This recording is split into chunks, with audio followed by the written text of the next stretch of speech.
Hey everybody, just in time for the Halloween season I wanted to do this video. I've been holding it off for this time of the year, but as you can see,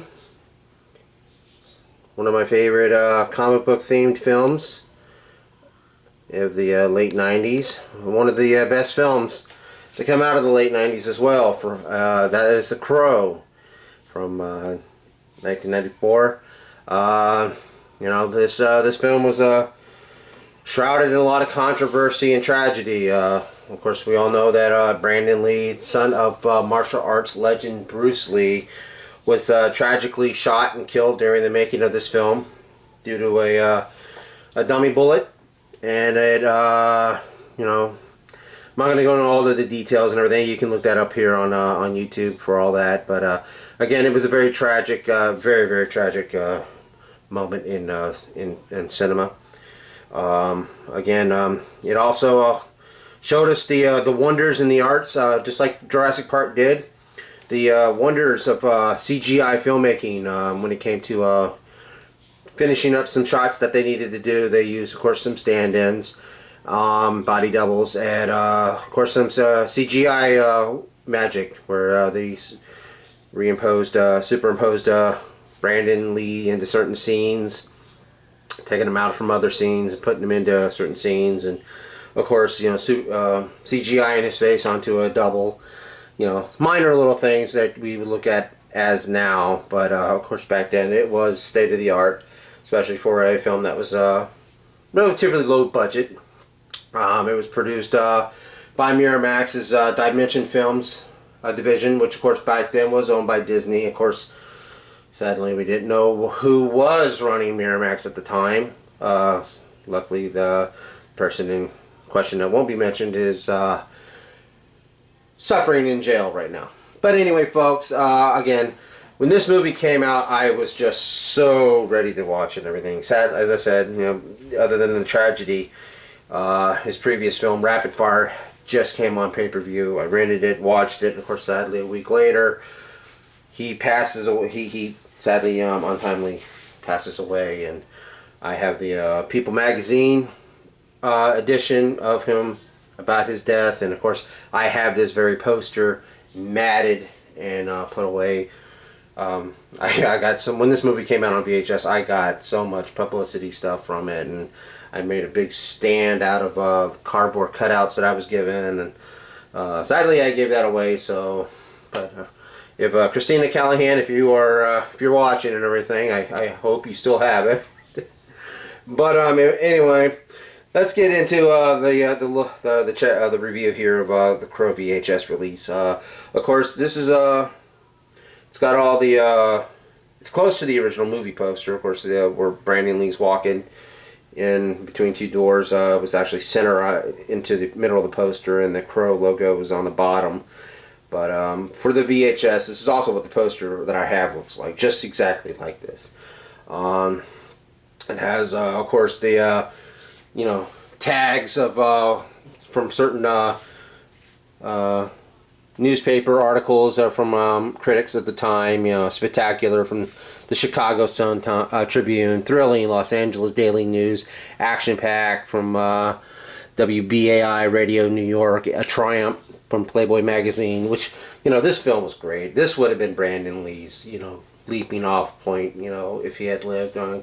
Who knows where he would have been acting wise, Just like when he came to his father when Game of Death came out, Prometheusly, they both didn't live to see the success of what would have been their crowning achievement of their career at the time.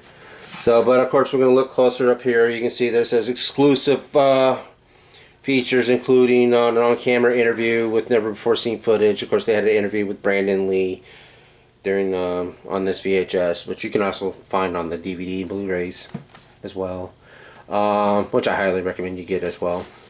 But of course, you see the old Miramax logo and the fonts where it says a Crow, and again there's Eric Draven here on the side, and where it says VHS. Typical for Miramax and all Disney related products at that time. That's the way they kind of look like on VHS other than the animated features that were still in the clamshell cases. 101 minutes. It's in color. This film was also beautifully shot. It was just, it was like a dark, dreary type of nightmare. It was filmed, the setting was, Devil's Night, the night before Halloween, which is the reason why I started off my Halloween month of here on Physical Media Format with this film.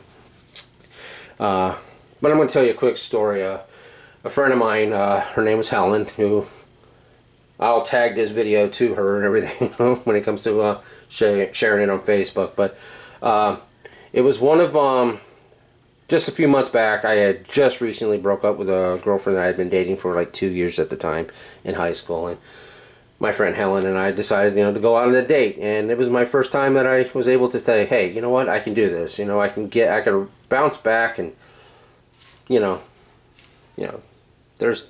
other people out there that I'll meet, and I'll find Mrs. Right, and eventually did. And ended up meeting and marrying a very wonderful human being that I've been with for 20 years now. And but also when it came to getting in this movie, I helped.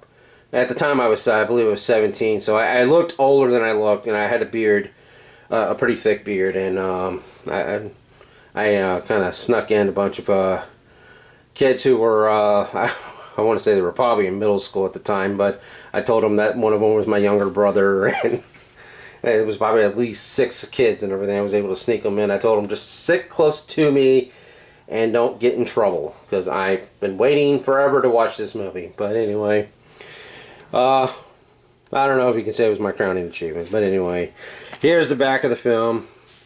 Here's another tagline from Chicago Tribune: best movie of its kind since the original Batman, which is a real big, compliment back then. And of course, right here, Brandon Lee is sensational from Rolling Stone magazine. You can see Ernie Hudson right here. Really cool scene where it came to that one car, T-Bird's car, being blown up and falling into the lake, and there's this shot of Brandon Lee, in the middle of a gun battle. It was one of the year's most talked about films too. It was just, sadly, him and his fiance were going to be married at the end of the filming. Of course, sadly, that didn't happen. Of course, it still has its proof of purchase label right here. Never took it off.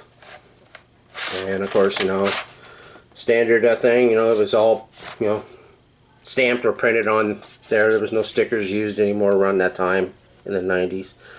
The old Miramax logo and Dimension Films logo. Also, recommend this thriller to friends. They started doing little things like that. But again, this is going to be a quick video. I just wanted to share that little story, and also to showcase this wonderful film, which I'm so happy I have. The poster, I actually had the poster to the second and the third one, and which they weren't that good sequels anyway. And of course, they made a television show that wasn't that bad. And there's always been talk about remaking this, which I have mixed feelings about. I really don't want to see a remake, but again, if they do, I always have this film. Anyway, folks, that's all the time I got. Also, don't forget about our sponsor, Hemp Pantry. Hemp supplements, oils, edibles, CBD, flour, and concentrates. Join them on the web at www.hemppantry.net. Alright, folks. Well, that's all the time we got. Be sure to hit that thumbs up. Like and subscribe to this channel. Share this video. And also, folks, don't forget that Halloween is still a fun time.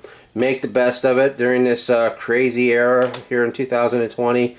No, things could be dangerous, but please be safe out there. Use all the safety precautions that are possible if you're going to go out trick-or-treating or partying out in Halloween.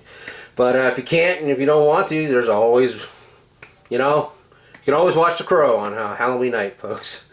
So that's probably what I'm going to do. But again, folks, thanks for watching, and please keep watching. This has been Physical Media Format here on the Movie Dawgs channel. Bye.